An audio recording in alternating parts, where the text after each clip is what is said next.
A do ta besonit nëse do t'ju thosha se një burrë shkoi në spital duke menduar se kishte enjë gjaku të fryera në shpinë, por doli të ishte diçka krejt tjetër? Kjo histori tronditi mjekët dhe ajo që ata gjetën në fund u quajt një fenomen mjekësor i rrallë. Ky zbulim do t'ju bëjë të shqetësoheni për çdo gjë që blini të përdorur. Të dashur shikues, para se të vazhdojmë, ju lutem shkruani në komente se ku ndodheni. Ne jemi vërtet kurioz të dimë nga cili qytet jeni. Për disa javë një burr me emrin Richard vuajti nga ndjesi frikësuese dhe gjithnjë e më të çuditshme. Çdo mëngjes ai zgjohej me një dhimbje djegëse dhe të dhimbshme në shpinë. Në fillim ai mendoi se ishte thjesht një alergji ose ndoshta dermatit, por ajo që pa më vonë ndryshoi perceptimin e tij për realitetin përgjithmonë. Richard jetonte në një apartament të vjetër në periferi të Denverit, Colorado. Ditët e tij të javës ishin monotone, duke punuar në një zyrë, mbrëmje të qeta vetëm dhe net pa gjumë kur lëkura e tij ndihej sikur po digjej nga brenda. Çdo ditë ai ndjente diçka që lëvizte në lëkurë, por ai nuk mund të shihte asgjë të qartë. Ai provoi gjithçka, dush të nxehtë, pomada, antiseptik, megjithatë ndjesitë e pakëndshme vetëm se u intensifikuan. Në fillim ai dyshoi se ishin parazit të zakonshëm. Ai mendoi se mund të ishte një marimang lëkure, ose edhe pleshtë të zakonshëm. Lau çarçafët e tij në temperatura të larta, trajtoi apartamentin e tij me insekticide, madje flinte në dysheme, por ndjenja e zvarritjes në lëkurën e tij nuk largohej. Pas një nate veçanërisht të vështirë, Richard vendosi një kamera në një trekëmbësh, duke drejtuar lentën nga shtrati i tij. Ai donte të kapte momentin kur diçka do të dilte jashtë. Në mëngjes ai shqyrtoi pamjet. Për një kohë të gjatë asgjë nuk ndodhi, por rreth orës 3 të mëngjesit batania u ngrit pak dhe Richard vuri re një lëvizje mezi të perceptueshme në lëkurën e tij pranë teheve të shpatullave. Dihej sikur lëkura e tij po merrte të frym ose diçka po lëvizte poshtë saj. Ai e ktheu momentin përsëri. Lëvizjet ishin pjesë integrale të trupit të tij, sikur diçka po jetonte brenda tij. Të nesërmen ai thiri një specialist për kontrollin e dëmtuesve. Emri i burrit ishte Michael Collins. Ai ishte një ekspert i qetë i moshuar i cili kishte kaluar gjithë jetën e tij duke punuar me dëmtuesit. Ai inspektoi apartamentin, kontrolloi mobiljet, dyshekun, madje çmontoi kornizën drejt shtratit të tij. Pas një ore pune të heshtur, ai e shikoi Richardin me hutim dhe tha: "Absolutisht asnjë shenjë insektesh. A jeni sigurt që ndjesit ndodhin natën?"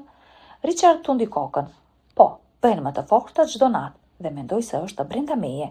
Michael u vrejt pak dhe më pas tha: "Unë do t'ju rekomandoja të shkoni te një mjek. Mund të jetë diçka mjekësore, ndoshta një gjendje neurologjike ose e lëkurës, dhe kjo është diçka për t'u vonuar." I zhgënjur Richard i bëri një takim me një dermatologe, doktor Sara Wahlberg. Ajo ekzaminoi me kujdes shpinën e tij, u vrejt dhe mori një mostër indi. "Ka inflamacion këtu, qartësi ka diçka në lëkurë, mund të jetë një parazit tajo." Duke parë ekranin e ultrazërit, duket të si lëvizje, sikur diçka po përpëlitet poshtë epidermës.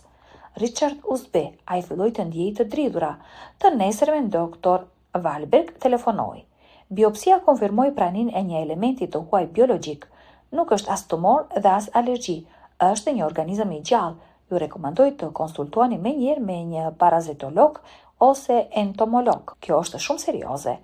Kështu Richard përfundoi te doktor Steven Holyfield, një specialist i parazitëve, i cili kishte kryer kërkime mbi speciet e rralla të organizmave të importuar në Evropë. "A jeni sigurt që kjo filloi pas zhvendosjes në këtë apartament?" pyeti Steven ndërsa shfletonte letrat. Richard tundi kokën dhe më pas pëshpëriti. "U zhvendosa 3 muaj më parë. Bleva një shtrat me zbritje në një dyqan antikash." "Mund të keni sjell diçka të pazakontë," murmuriti Steven dhe shikoi mirë Richardin për të inspektuar apartamentin. Duke përdorur pajisje të veçanta, ai mori mostra nga mobiljet, pluhuri dhe madje edhe nga muret. Kur ai shkoi në tapicerinë e mbështetëses së shtratit, shprehja e tij ndryshoi. "Gjeta diçka të pazakontë," tha mjeku me qetësi.